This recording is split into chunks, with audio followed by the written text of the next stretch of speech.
وقتی که امیرالمؤمنین حضرت عمر رضی الله عنه در محراب خنجر خورد و فهمید که این خنجر خنجر شهادت و دعای پیامبر در حقش مستجاب شده و دعای خودش هم مستجاب شده که میگفت خدایا جهاد در راه خودت و دفن در شهر پیامبرت نصیبم بکن.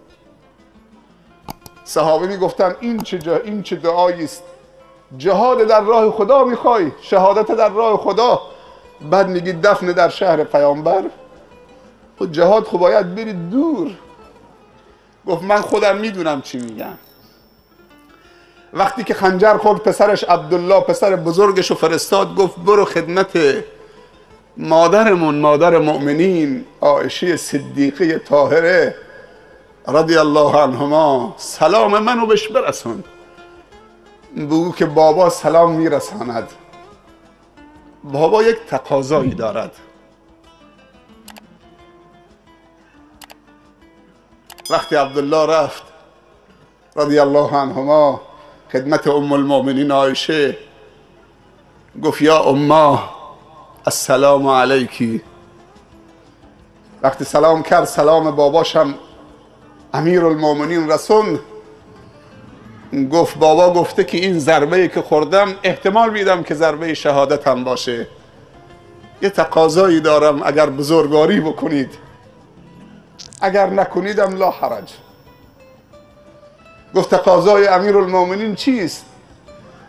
گفت تقاضا دارد که اگر شما بزرگواری بکنید کنار شوهر شما رسول الله صلی الله علیه وسلم و کنار پدر شما ابوبکر صدیق رضی الله عنه در حجره شما و غرفه شما دفن بشود.